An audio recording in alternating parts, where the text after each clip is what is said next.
खुल जाएंगे आपके सारे रास्ते। परीक्षा में सिलेक्शन ले तो सही, जीवन में सब होगा हासिल। तू सिलेक्शन की जिद पर अड़ तो सही।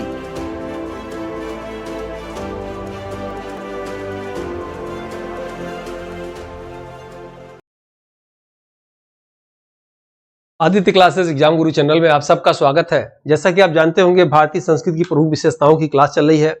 उसी के क्रम में आज तीसरा वीडियो है और ये यूनिट 5 से ये आपकी क्लास चल रही है। यूनिट 5 से शुरू किया गया है।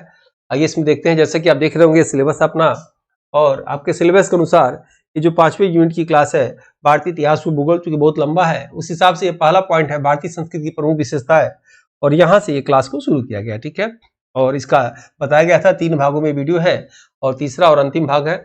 इसके पहले आप 2 वीडियो नहीं देखे होंगे, देख लीजिएगा। बहुत ही इंपॉर्टेंट क्लास है आपके जो है एग्जाम के सिलेबस को देखते हुए और इसके समकक्ष जितने भी एग्जाम होते हैं उसके सिलेबस को देखते हुए महत्वपूर्ण तथ्यों का संकलन इस क्लास में है। तो शुरू करते हैं आज की क्लास जो है। पहला पॉइंट आप देखेंगे, ये देखिएगा जो निःशुल्क जो लोग टेस्ट परचेज किए हैं उनके लिए भी, जो नहीं किए उनके लिए भी डेली सुबह जो है निःशुल्क टेस्ट होता है। आप चाहे तो इसमें स्कैन करके टेलीग्राम ग्रुप में ज्वाइन ले सकते हैं और निःशुल्क टेस्ट में भाग ले सकते हैं। ये व्हाट्सएप ग्रुप है, आप चाहे तो टीम के साथ जो है व्हाट्सएप ग्रुप में जुड़ सकते हैं। आइए देखते हैं पहला पॉइंट। हड़प्पा व महाभारत काल से जुड़े स्थल की खुदाई करने वाले बीबीलाल जो है या ब्रजवासी लाल जी का हाल में ही निधन हो गया। जिनका निधन हो गया हाल में, जरूर पूछ सकता है। क्या पूछ सकता है आपके एग्जाम में कि महाभारत काल से जुड़े स्थलों की क्रमवश जो है खुदाई किसने किया था? बीबीलाल ने किया था, और जो है इनका हाल में निधन हो गया, तो इसलिए इनके विषय में पूछा जा सकता है। ठीक है, नेक्स्ट आप देखेंगे, भारतीय पुरातत्व सर्वेक्षण ने चितवनवासल में संरक्षण के उपाय किए जो तमिलनाडु में स्थित जैन विरासत है। क्या आपके एग्जाम में पूछा जा सकता है? पूछ सकता है चितवनवासल में संरक्षण के लिए उपाय किए गए जो तमिलनाडु में है, यह किस धर्म से संबंधित है? याद रखिएगा, ये जैन धर्म से संबंधित है। और निगमा संप्रदाय बौद्ध धर्म से संबंधित हिमाचल प्रदेश की बौद्ध तांत्रिक शाखा है। याद रखिएगा, ब्रजयान भी एक शाखा है बौद्ध धर्म की। ब्रजयान क्या है? तांत्रिक शाखा है। ठीक है, नेक्स्ट आप देखेंगे, जैसे बौद्ध धर्म महायान, हीनयान और व्रजयान में बट गया। ठीक है, महायान वाले मूर्ति पूजा करते थे, भगवान बुद्ध की मूर्ति स्वरूप की पूजा करते थे, और हीनयान वाले अंदर स्वरूप की पूजा करते थे, और व्रजयान जो है तांत्रिक शाखा थी जिसका विकास बाद में हुआ था। भारत सरकार व नेपाल सरकार की सहमति से लुम्बिनी व कुशीनगर को सिस्टर सिटी के नाम से जाना जाता है। बौद्ध धर्म के 4 जो है धर्मस्थल मुख्य रूप से माने जाते हैं। महात्मा बुद्ध का जहां जन्म हुआ था लुम्बिनी, उनको ज्ञान प्राप्त हुआ था कहाँ? बोध गया बिहार में। उनको उन्होंने प्रथम उपदेश दिया था कहाँ? सारनाथ में। सारनाथ का प्राचीन नाम ऋषिपट्टनम वाराणसी उत्तर प्रदेश में है। और इनकी मृत्यु कहाँ हुआ था? महापरिनिर्वाण कहाँ हुआ था? कुशीनगर में हुआ था, मल्ल राज्य के राजधानी में हुआ था। ये 4 स्थल याद रखिएगा, ये बौद्ध धर्म के तीर्थस्थल के नाम से जाने जाते हैं। और इन चारों में से 2, लुम्बिनी जहाँ जन्म हुआ था, कुशीनगर जहाँ इनकी मृत्यु हुई थी, ये सिस्टर सिटी के नाम से जो है नेपाल सरकार और भारत सरकार द्वारा इसको घोषित कर दिया गया। सिस्टर सिटी किसे कहते हैं? लुम्बिनी और कुशीनगर को। नेक्स्ट पॉइंट देखते हैं, मुंडकोपनिषद से सत्यमेव जयते लिया गया है और यज्ञ को एक टूटी नाव के समान कहा गया है इस उपनिषद में। किस उपनिषद में? मुंडकोपनिषद में। याद रखिएगा, और उपनिषद की संख्या कितनी है? 108 है। ठीक है, और वैसे 13 उपनिषद को मान्यता मिला हुआ है।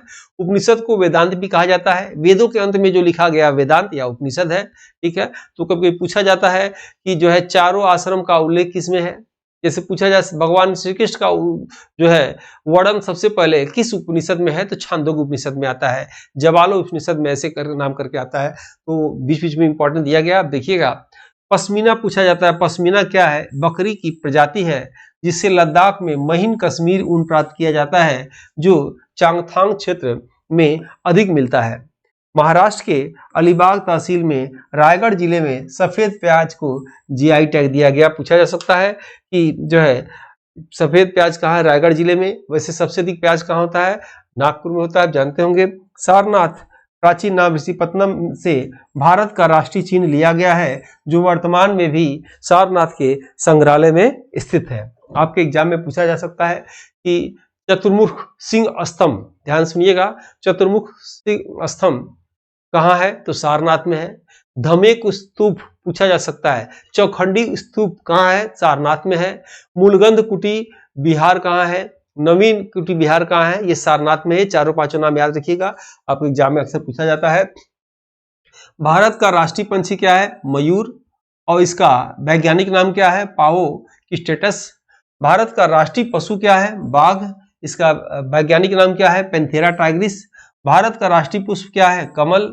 और कमल का वैज्ञानिक नाम क्या है? निलंबो निसिफेरा। और भारत का राष्ट्रीय वृक्ष क्या है? बरगद।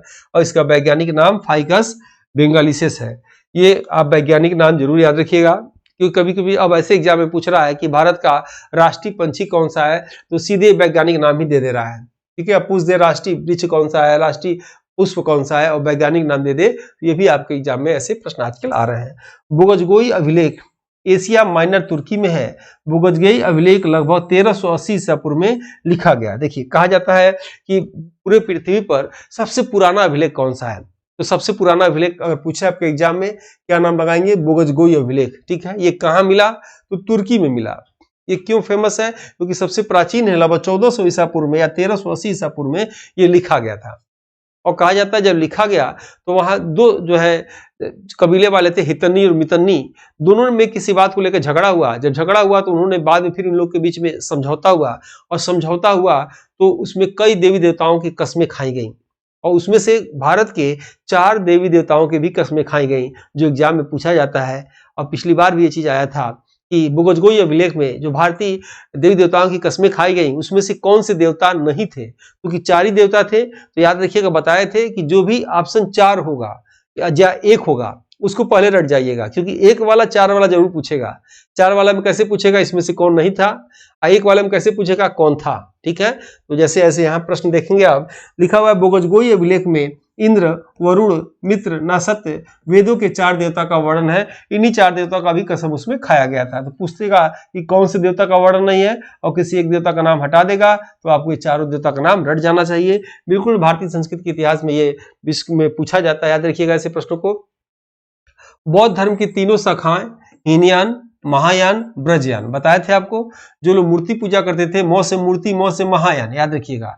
जो लोग महात्मा बुद्ध को अंदर ही अंदर स्वरूप में पूजा करते थे वो हीनयान कहलाते थे, और जो ब्रजयान यानी जो तंत्र मंत्र को लेकर पूजा करते थे, ये जो है ब्रजयान कहलाते थे। ठीक है, तो बौद्ध धर्म की 3 शाखाओं हीनयान, महायान, ब्रजयान के कलात्मक प्रमाण कन्हेरी गुफाओं से मिला है, जो संजय गांधी राष्ट्रीय उद्यान बोरीवली मुंबई में है। ठीक है, वैदिक काल में दहेज को क्या कहते हैं? बहुतु कहते हैं। वैदिक काल में सूखा गोबर को क्या कहते थे? करीस कहते थे। यमन नचिकेता संवाद का वर्णन किसमें है? कठोपनिषद में है। अष्टाध्यायी पुस्तक के लेखक कौन है? पाणिनि है, याद रखिएगा। और महाभाष्य पुस्तक के लेखक कौन है? पतंजलि है, ये नाम आता है इन लोग का। भारतीय पुरातत्व सर्वेक्षण ने सम्राट अशोक की एकमात्र अब तक की सही अवस्था बौद्ध महास्तूप, जिस पर ब्राह्मी लिपि में राय अशोक लिखा है, ये कहां से प्राप्त हुआ है? कनगन कहली कर्नाटक से प्राप्त हुआ है। याद रखिएगा, वर्तमान में भारत की राष्ट्रीय लिपि का नाम क्या है? देवनागरी लिपि। और देवनागरी लिपि का विकास किससे हुआ? ब्राह्मणी लिपि से हुआ। ब्राह्मणी लिपि किसकी लिपि थी? तो सम्राट अशोक की लिपि थी। इसको किसने पढ़ा था? तो जेम्स प्रिंसेप ने पढ़ा था। किस सन में पढ़ा था? तो 1837 में पढ़ा था। और पढ़ने के बाद जो है इसमें काफी इतिहास में परिवर्तन हुआ। जिस अभिलेख को हम लोग जानते थे कि श्रीलंका के शासकों का है, अब भारतीय इतिहास में लिखा जाने लगा कि ये सम्राट अशोक का है, जो भारत का ही शासक था। ठीक है, ये आप याद रखिएगा। और सम्राट अशोक के 4 लिपि थे, कौन कौन? ब्राह्मणी और खरोष्टी, ग्रीक और अरमाइक। ठीक है, नेक्स्ट इसमें आते हैं हम लोग। ये टेस्ट ग्रुप है, आप जुड़ सकते हैं इसमें। डेली टेस्ट निःशुल्क टेस्ट होता है, फ्री में टेस्ट होता है। टेलीग्राम ग्रुप पे आपको जुड़ना चाहिए, चाहे कोर्स आप परचेज किए हो या नहीं। ये व्हाट्सएप ग्रुप में जुड़िए, सभी वीडियो के लिंक इस पे दिए जाते हैं, सूचनाएं दी जाती हैं। और ये सिलेबस के अनुसार आप देख रहे होंगे, इस सिलेबस के अनुसार जो है आपके टेस्ट सीरीज तैयार किया गया है। पहले इसमें ई-पीडीएफ मिलेगा, ई-पीडीएफ पे उसी पीडीएफ पे वीडियो मिलेगा, उसी वीडियो पे टेस्ट मिलेगा, उसी टेस्ट पे फिर फाइनल टेस्ट मिलेगा। जब 4 तरीके से आप पढ़ेंगे तब जाके जीएस पेपर में पूर्णता आएगी। यानी एक ही चीज को जब आप 2-3 बार पढ़िएगा, 4 बार पढ़िएगा, तो आपको याद हो जाएगा और याद होने में आसानी होगी, समझने में आसानी होगी। यह टेस्ट याद रखिएगा, इस टेस्ट सीरीज में डेली रात को 9 बजे टेस्ट होता है। जो लोग परचेज किए उनसे पूछिएगा। डेली आपको ग्रुपिंग टेस्ट, यूपी में जितने लोग हैं, यूपी से बाहर भी कुछ बहुत से लोग हैं, तो टेस्ट उनको एक साथ देने का मौका मिलेगा। और आप रैंक भी आप देख सकते हैं किस रैंक पे आप आए हैं। बिल्कुल डिजिटल टेस्ट होता है। इसमें आपको क्या मिलेगा? ई-पीडीएफ नोट्स मिलेगा, हिंदी इंग्लिश बाइलिंगुअल में मिलेगा। 2014 से लेकर अब तक जितने पेपर आए हैं सबके साल भर टेस्ट और वीडियो आपको इसमें मिलेंगे। Regular practice daily daily classes चलते हैं, अपडेट होते रहते हैं और आपको जो है सीक्वेंस सिलेबस के अनुसार बिल्कुल आपको वीडियो टेस्ट और पीडीएफ मिलेंगे, आपको समझ में आएंगे। यूट्यूब पे सभी क्लासेस नहीं आते हैं, कुछ क्लास बाद में अनलिस्टेड कर दिए जाते हैं। टेस्ट सीरीज के रूप में सैकड़ों की संख्या में model paper, unit wise test और सिलेबस वाइज टेस्ट आपको मिलेगा। इसका रेट 1999 है, लेकिन अभी ये 1306 रुपए में, लगभग 9 रुपए में ये दिए जा रहे हैं। ठीक है, आप चाहे तो इसे ले सकते हैं। और ये बुक नई निकली है 249 रुपए की, और इस बुक में याद रखिएगा सभी यूनिट के 50 चैप्टर हैं, एक चैप्टर में 30 प्रश्न हैं, करंट अफेयर बिल्कुल अपडेटेड है, सभी प्रतियोगी परीक्षाओं के लिए, जीएस के लिए महत्वपूर्ण चुनिंदा प्रश्न है इसमें। आप इसे अमेजन के माध्यम से मंगा सकते हैं। चाहे ये जो नंबर आप देख रहे हैं, इस नंबर पे फॉर बुक या फॉर टेस्ट लिखेंगे तो टीम द्वारा आपको लिंक भेज दी जाएगी। जैसा कि बुक आप देख रहे हैं, और ये बिल्कुल जो है इसमें सभी 50 चैप्टर इसमें दिए गए हैं। हर चैप्टर में 30 प्रश्न है और चुनिंदा प्रश्न है। मेरे ख्याल से किसी भी जीएस के पेपर को अगर आपको देना हो वनडे में, सब में ये बुक काम आएगा। मात्र 249 रुपए में आपके घर तक पहुंच जाएगा। इसकी खासियत यह है कि सभी महत्वपूर्ण प्रश्नों के साथ साथ इसके नीचे आंसर भी दिए गए हैं, आप देख सकते हैं इसको, और इसकी डिटेल व्याख्या यूट्यूब पर की जा रही है। पहला इसके चैप्टर का किया गया है, दूसरा भी आजकल में इसका वीडियो जो है जल्दी ही पब्लिश होने वाला है। ठीक है, आइए क्लास शुरू करते हैं आगे ऑनलाइनर फॉर्म में। देखते हैं हम लोग आगे की क्लास में। ये 50 चैप्टर आप देख रहे होंगे, ये 50 चैप्टर लगभग बना दिए गए हैं टोटल लेके, और हर चैप्टर से 30 प्रश्न आपको मिलेंगे। नेक्स्ट है, सम्राट समुद्रगुप्त के काल को कांचीपुरम का शासक कौन था? विष्णुगुप्त था। पूछता है, जो दक्षिण भारत में समुद्रगुप्त को भारत का नेपोलियन कहा जाता है, बीए स्मिथ ने भारत का नेपोलियन कहा, तो समुद्रगुप्त का जो दक्षिण अभियान था, तो जो वहां के शासक थे दक्षिण भारत में, उसका नेता कौन था? विष्णुगुप्त था। ये भी पूछा जाता है। ठीक है, और वेदों की भाषा क्या थी? वेदों की भाषा संस्कृत थी, याद रखिएगा। वेद किस भाषा में लिखे गए? संस्कृत भाषा में लिखे गए। महात्मा बुद्ध की जो है किस भाषा का प्रयोग करते थे? पाली भाषा का प्रयोग करते थे। महावीर स्वामी किस भाषा का प्रयोग करते थे? प्राकृत भाषा का प्रयोग करते थे। सम्राट अशोक किस भाषा का प्रयोग करते थे? तो प्राकृत भाषा का प्रयोग करते थे। आपके एग्जाम में पूछा जा सकता है कि साधुकर्णी भाषा कौन प्रयोग करता था? साधु सन्यासी करते थे। तुलसीदास ने किस भाषा का प्रयोग किया? अधिकतर जो है अवधी भाषा का प्रयोग किया। सूरदास ने किस भाषा का प्रयोग किया? तो ब्रज भाषा का प्रयोग किया। मुगलों के दरबार की भाषा क्या थी? तो फारसी थी। तो मुगलों के दरबार की भाषा उर्दू किसने कर दिया? तो मोहम्मद शाह रंगीले ने कर दिया। ये तमाम ऐसे प्रश्न जो है आपके एग्जाम में आते हैं। उत्तर प्रदेश में कितनी भाषाओं को मान्यता मिला गया है? 2 भाषाओं को, हिंदी और उर्दू, याद रखिएगा। ठीक है, उसके बाद ऋग्वैदिक काल के प्रमुख देवता इंद्र थे। उत्तर वैदिक काल के प्रमुख देवता प्रजापति थे। याज्ञवल्क्य गार्गी संवाद का वर्णन किसमें है? वैदर्भ उपनिषद में है। रामायण का दूसरा नाम क्या है? चतुर्विंशति संहिता शास्त्री। जैन धर्म के संबंधित प्रसिद्ध त्योहार कौन सा है? पर्युषण पर्व है। भारत के प्राचीन सिक्का को आहत सिक्का या पंचमार सिक्का कहा जाता है, जिसको पीट कर जो है बनाया जाता था, उसी को आहत सिक्का कहा जाता था। 6वीं शताब्दी ईसा पूर्व में यह बहुत ज्यादा चल रहा था, जब 16 महाजनपदों का निर्माण हुआ था। भारत का दूसरा नाम क्या है? महाभारत का दूसरा नाम क्या है? महाभारत का दूसरा नाम जय संहिता या सत्रशास्त्री संहिता है। रामायण व महाभारत को फारसी में अनुवाद किसने किया? अब्दुल कादिर बदानी ने किया। अकबर ने इसे कहा था, मुगलों का जो है दुश्मन के नाम से अब्दुल कादिर बदानी को कहा जाता है। और इसका भी स्टेटमेंट आता है कि अकबर के वजह से मुझे हिंदू देवी देवताओं के नाम जो है डेली डायरी में लिखने पड़ते हैं, क्योंकि इसने फारसी में अनुवाद किया था। किसका? रामायण और महाभारत का। सबसे प्राचीन दर्शन पूछेगा आपके एग्जाम में, तो क्या होगा? सांख्य दर्शन। ठीक है, सांख्य दर्शन के कौन है? कपिल है। सबसे प्राचीन पुराण पूछेगा, क्या आंसर आप लगाएंगे? मत्स्य पुराण। ठीक है, भारत का राष्ट्रीय संवत शक संवत है। 22 मार्च और 1957 को अपनाया गया। ठीक है, शक संवत की शुरुआत कब हुआ था? 78 ईस्वी में हुआ था, याद रखिएगा। और कब हुआ था? एक शासक जिसका नाम था कनिष्ठ। ठीक है, कुषाण वंश का शासक नाम क्या था? कनिष्ठ। कनिष्ठ के राजारोहण के दिन जो है शक संवत को जो है शुरू किया गया था, जिसको भारत ने राष्ट्रीय संवत अपनाया। कब? 22 मार्च 1957 को भारत सरकार द्वारा इसे राष्ट्रीय संवत माना गया। प्रसिद्ध वाक्य अस्तोमा सद्गम्य लिखा गया है ऋग्वेद में, और भगवद गीता, ब्रह्मसूत्र उपनिषद को तीनों को कहा जाता है प्रस्थानत्रयी। ऋग्वेद, सामवेद, यजुर्वेद, इसमें अर्थवेद नहीं है, तीनों को कहते हैं वेद सही। ठीक है, वेद सही। ठीक है, ऐसे देखिएगा, चारों वेदों को संहिता कहा जाता है, और चारों वेदों में अर्थवेद को हटा देंगे, उसे क्या कहेंगे? वेद त्रयी कहेंगे। ठीक है, और भगवद गीता, ब्रह्मसूत्र और उपनिषद को क्या बोलेंगे? प्रस्थानत्रयी के नाम से जाना जाता है। नेक्स्ट है इसमें, और चारों वेदों को क्या कहते हैं? संहिता, अभी हमने बताया आपको। और पावाकुथु, यमपुरी व रावण छाया का संबंध कठपुतली कला से है। और वीडियो अच्छा लग रहा है, क्लास कंटिन्यूअस देखते हैं तो बिना कहे आप लोग को लाइक करते रहना चाहिए, सब्सक्राइब करते रहना चाहिए, क्योंकि मैं जब पढ़ाना शुरू करता हूँ मुझे याद नहीं रहता कि लाइक सब्सक्राइब बोलना चाहिए, क्योंकि यूट्यूब तभी प्रमोट करता है, तो आपको जरूर करना चाहिए अगर वीडियो अच्छा लग रहा होगा तो, ताकि मोटिवेशन मेरे टीम का बने। आंध्र प्रदेश का शास्त्रीय नृत्य कुचिपुड़ी है, जिसका संबंध भागवत पुराण से माना जाता है। बंगाल के बुनकरों द्वारा कपड़ों पर जरी लगाने की एक तकनीकी बलुचरी तकनीकी है, याद रखेंगे आप। नेक्स्ट है, सभा एवं समिति का उद्देश्य मुख्यतः मिलता है अर्थवेद से। सभा समिति विदत में सबसे पुरानी संस्था विदत है। जैसे आज वर्तमान में आप देख रहे होंगे ना, लोकसभा, राज्यसभा, विधानसभा, विधान परिषद, उसी तरह जो है ऋग्वैदिक काल में याद देखिएगा सभा समिति विदत थी। उसमें पूछता क्या है कि पूछेगा सभा समिति का जो है उद्देश्य मुख्यतः किसमें मिलता है, तो ऋग्वेद में मिलता है। और सभा समिति विदत में सबसे पुरानी क्या है, तो विदत है, याद रखिएगा। नेक्स्ट है, मैत्रेयी संहिता में लिखा गया है कि जो है ये लिखा गया है, और कभी पूछता है इसमें कि नारी है सुरा, पासा और अन्य 3 बुराइयां, ये किसमें लिखा है, मैत्रेयी संहिता में।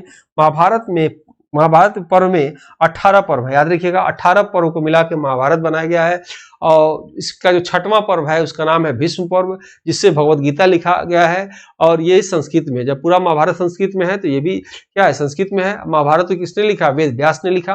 वेद व्यास का दूसरा नाम क्या था, कृष्णद्वैपायन नाम था, याद रखिएगा। और इसमें आगे देखते हैं, ये महाभारत का 6वां पर्व भीष्म पर्व से लिया गया है क्या, भगवत गीता। अर्थवेद के पृथ्वी सूत्र में कहा गया है कि पृथ्वी मेरी माता है और मैं उसका पुत्र हूं। ये किसमें कहा गया है, अर्थवेद के पृथ्वी सूत्र में कहा गया है। महाकुंभ 12 वर्ष के अंतराल पर लगता है और अर्ध महाकुंभ 6 वर्ष पर लगता है, ठीक है। हर 12वें वर्ष पर प्रयाग या प्रयागराज, हरिद्वार, उज्जैन और नासिक में महाकुंभ मेला लगता है। आदि शंकराचार्य द्वारा स्थापित 4 मठ बद्रीनाथ, द्वारिका, पूरी, श्रृंगेरी है। चारों नाम आता है कि इसमें से कौन नहीं है, तो आप जो बताए थे आपको 4 जो चीज एकदम रट जाइएगा, एक हो उससे भी रट जाइएगा, क्योंकि एग्जामिनर को उससे प्रश्न बनाने में आसानी होती है, ठीक है। हिमालय का अजंता ताबोमठ को कहते हैं, जो हिमालय प्रदेश में है, याद रखिएगा। परीक्षा हाल में एग्जाम से पहले जो खून बहाए, पसीना बहाएगा, ऐसे मेरे कहने का मतलब क्या है कि अगर युद्ध से पहले आप प्रैक्टिस करके खूब पसीना बहाएंगे तो युद्ध में आपका खून कम बहेगा, और युद्ध से पहले आप पसीना कम बहाएंगे तो युद्ध में पसीना कम, खून ज्यादा बहेगा। सेम उसी तरह आपके एग्जाम है, समझ लीजिए। एग्जाम से पहले जितना आप पढ़ेंगे उतना समझ लीजिए आपके लिए अच्छा है। एग्जामिनेशन हॉल में आपका खून कम बहेगा, ठीक है, यानी खून कम जलेगा, आपका टेंशन कम आएंगे, सिलेक्शन हो जाएगा, आराम से नौकरी पा जाएंगे, आपकी लाइफ स्टाइल सब कुछ बदल जाएगी। आप नौकरी कर रहे हैं तो प्रमोट हो जाएंगे और एक अच्छे असिस्टेंट प्रोफेसर के रूप में आप जाने जाएंगे, उससे भी आगे प्रमोट कर सकते हैं, ठीक है। तो मेरे कहने मतलब पढ़ते रहिए, वो ये आएगा ये नहीं आएगा इस चक्कर में मत रहिए। जो आप जिस कोचिंग में, जिस संस्था में, जिस क्लास को आप फॉलो करते हो उसको सभी क्लास को आराम से पढ़िए और आपको जो है वहीं से मिल जाएगा, ठीक है। मैं ये नहीं कर रहा हूँ मेरा क्लास अच्छा है या किसी और का अच्छा खराब है, मैं किसी के विषय में न सोचता हूँ, न मेरे पास टाइम है। आप जो भी क्लास कर रहे हो हमेशा आप सोचते रहिए, पढ़ते रहिए, उसको कंटिन्यूस पढ़ेंगे, मेहनत करेंगे, पसीना बहेगा तो युद्ध में आपका खून कम बहेगा, याद रखेंगे इस बात को आप। सम्राट अशोक की लिपि क्या है, ब्राह्मणी लिपि है। देवनागरी लिपि का विकास हुआ किससे, ब्राह्मणी लिपि से। यहाँ है भारत का राष्ट्रीय लिपि देवनागरी लिपि, ठीक है। भारतीय संस्कृति का मूल है सर्वे संतु सुखिना। काबा, याद रखिएगा, पूछता है काबा मुस्लिम पवित्र स्थल है जो सऊदी अरब के मक्का में स्थित है, ठीक है। भारत के तमिलनाडु कांचीपुरम में चित्रगुप्त स्वामी का मंदिर है। ब्राह्मणी लिपि को सर्वप्रथम 1837 में पढ़ा किसने, जेम्स प्रिंसेप ने पढ़ा था, ठीक है। और ये 42 वर्ष की उम्र में थे तभी इनकी मृत्यु हो गई थी, और टकसाल अधिकारी थे। बताया जाता है कि भारतीय इतिहास में इनका बहुत अच्छा योगदान था। भारत में मुद्रा शास्त्र के जनक जेम्स प्रिंसेप थे, ये भी याद रखेंगे आप। यहूदियों के पूजा स्थल को सिनेगॉग का कहते हैं, ठीक है। उपनिषद को कहा जाता है वेदांत कहा जाता है, क्योंकि वेदों का अंत में ये लिखा गया। विख्यात तबला वादक जाकिर हुसैन के पिता उस्ताद अल्लाह रखा खां भी एक भारतीय तबला वादक थे, याद रखेंगे। सुप्रभात के समय गाया जाने वाला राग तोड़ी कहलाता है। अमृता शेरगिल चित्रकारी से संबंध है। एक प्रकार का सूफिया कलाम भक्ति संगीत है। सूफिया कलाम क्या है, भक्ति संगीत है, जिसका संबंध जम्मू कश्मीर से है। वर्तमान का कुंफू या कलारी पयोटू दक्षिण भारत का प्राचीन युद्ध कला है। गांधी फिल्म का अभिनय बेन किंग्सले ने किया था। ठुमरी गायिका गिरजा देवी का संबंध बनारस घराने से है। और यहां आप देखेंगे प्रमुख व्यक्ति और उनसे संबंधित वाद्य यंत्र, ये भी एग्जाम में अक्सर पूछ लिया जाता है। तो यहां हमने लिख दिया गया है प्रमुख व्यक्ति और यहां लिख दिया गया उनसे संबंधित वाद्य यंत्र। ठीक है, आपके एग्जाम में पूछेगा शिव कुमार वर्मा जी का संबंध किससे है? संतूर वादक हैं ये। किशन महाराज का संबंध किससे है? तबला वादक हैं ये। बिस्मिल्लाह खां का संबंध किससे है? शहनाई वादक हैं ये। हरि प्रसाद चौरसिया का संबंध किससे है? बांसुरी वादक हैं ये। अमजद अली खां का संबंध किससे है? तरुद वादक हैं। और पंडित रविशंकर का संबंध किससे है? तो सितार वादक है। ठीक है, और एक मिनट,